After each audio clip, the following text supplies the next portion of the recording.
یہ دنیا بھی کتنی عجیب ہے، ایماندار کو بے وقوف، بے ایمان کو عقل مند اور بے حیا کو خوبصورت سمجھتی ہے۔ چھوٹی سی غلط فہمی میں اتنا زہر بھرا ہوتا ہے کہ ہمارے سالوں پرانے رشتوں کو مارنے کے لیے کافی ہوتا ہے۔ غلط فہمیوں کو پلنے مت دیں، ان کی جگہ نہ آپ کے دل میں ہے نہ آپ کے دماغ میں، ان کی جگہ تو آپ کے قدموں کے نیچے ہے۔ لوگ کہتے ہیں خون گاڑھا ہوتا ہے، لیکن جب احساس ہی گہرا نہ ہو تو خون بھی کھارا ہوتا ہے۔ اگر میرا علم مجھے انسان سے محبت کرنا نہیں سکھاتا تو ایک جاہل مجھ سے 1000 درجے بہتر ہے۔ مشکل وقت کو بھلایا جا سکتا ہے، مگر مشکل وقت میں ساتھ اور ہاتھ چھوڑ کر جانے والے کبھی نہیں بھلائے جا سکتے۔ بعض دفعہ خاموشی کے بڑے فائدے ہوتے ہیں، یہ آپ سے بڑے بڑے فیصلے لمحوں میں کروا لیتی ہے، وہ فیصلے جو ویسے کرتے ہوئے شاید بہت وقت لگ جائے۔ بعض اوقات انسان بغیر سوچے سمجھے ایسی راہوں پر چل نکلتا ہے جن کی کوئی منزل نہیں ہوتی، اور بھٹکنا اس کا مقدر بن جاتا ہے۔ بھروسے کی قیمت نہیں ہوتی، جو ایک بار آتا ہے ہر بار آتا ہے، قلیل کثیر کی دلیل ہوتا ہے۔ اپنی زندگی میں ہمیشہ چاند کی طرح بنیں، ٹھنڈے اور پرسکون، کہ جو آپ کی طرف دیکھے وہ پرسکون ہو جائے، اور جو آپ کے ساتھ چند لمحے گزارے وہ اپنی پریشانی بھول جائے۔ رسول اللہ صلی اللہ علیہ وآلہ وسلم کا ارشاد مبارک ہے، جب کسی قوم میں اعلانیہ فحش ہونے لگ جائے تو ان میں طاعون اور ایسی بیماریاں پھوٹ پڑتی ہیں جو ان سے پہلے کے لوگوں میں نہ تھی۔ نیکی صرف بڑے کاموں کا نام نہیں، کسی کو مسکرا کر دیکھ لینا، بھوکے کو کھانا کھلا دینا یا دل دکھانے سے بچ جانا بھی نیکی ہے۔ بات ساری نیت کی ہوتی ہے، کوئی کعبے سے بھی خالی ہاتھ لوٹ آتا ہے اور کوئی گھر بیٹھے رب کو پا لیتا ہے۔ چیزوں کی اہمیت نہیں ہوتی، وہ کبھی نہ کبھی مل ہی جاتی ہیں، صرف انسان ہے جس کا کوئی نعم البدل نہیں ہوتا اور وہ دوبارہ کبھی نہیں ملتے۔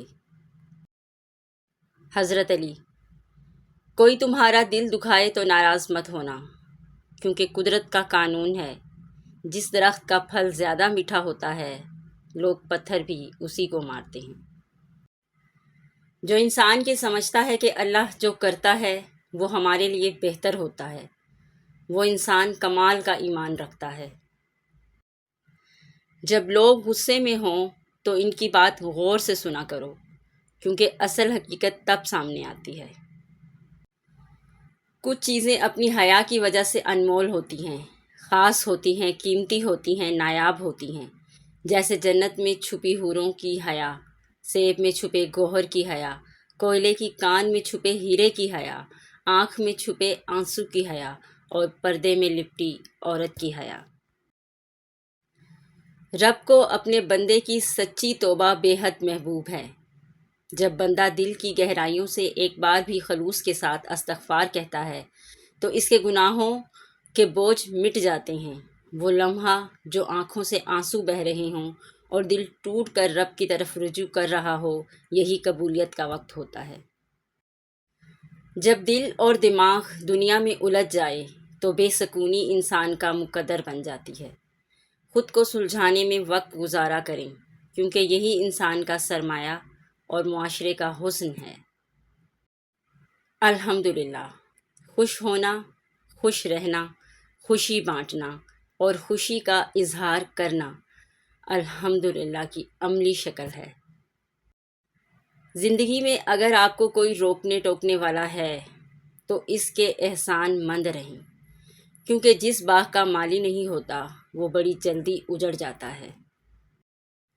ہم ہمیشہ یہ سوچتے ہیں کہ دوسروں کی زندگی ہماری زندگی سے بہتر ہے، لیکن کبھی یہ نہیں سوچتے کہ ہم بھی اوروں کے لیے دوسرے ہی ہیں۔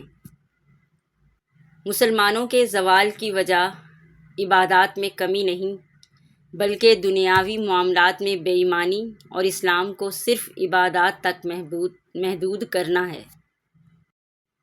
اچھی صورت دل کو متاثر کرتی ہے، جبکہ اچھی سیرت روح کو۔ اکثر لوگ کہتے ہیں کہ ہم سے غلط بات برداشت نہیں ہوتی، حالانکہ غلط بات برداشت کرنا ہی تو صبر ہے۔ صحیح بات برداشت نہیں کی جاتی بلکہ تسلیم کی جاتی ہے۔ خاموش رہنا، برداشت کرنا اور درگزر کرنا سیکھنا دنیا کا سب سے بڑا ہنر ہے جو سبھی نہیں سیکھ سکتے۔ خوش رہنے کا سب سے اچھا اصول یہ بھی ہے کہ جہاں لگے کہ آپ کی جگہ نہیں، وہاں خاموشی سے خود کو الگ کر لو۔ نصیحت وہ سچی بات ہے جسے ہم بھی غور سے نہیں سنتے، اور غیبت وہ بدترین دھوکہ ہے جسے ہم اپنی پوری توجہ سے سنتے ہیں۔ جن لوگوں نے آپ کو دکھ دیے ان کو بھلا دیں، لیکن جو انہوں نے سبق دیے ان کو یاد رکھیں۔ زندگی جب دیتی ہے تو احسان نہیں کرتی، اور زندگی جب لیتی ہے تو لحاظ نہیں کرتی۔ علم کی سب سے بڑی دشمن جہالت نہیں بلکہ مجھے سب پتہ ہے کی خوش فہمی ہے۔ اللہ تعالیٰ سے دعا مانگو تو دعا کی قبولیت پر یقین رکھو، کیونکہ اللہ تعالیٰ غافل، لاپرواہ اور مایوس کی دعا قبول نہیں کرتا۔ کوشش کریں کہ آپ کی ذات کسی کے لیے تکلیف کا باعث نہ بنے۔ ایک بات پر ایمان رکھیں، جو انسان ہمارے حق میں بہتر نہ ہو، اللہ اس انسان کو ہم سے دور کر دیتا ہے۔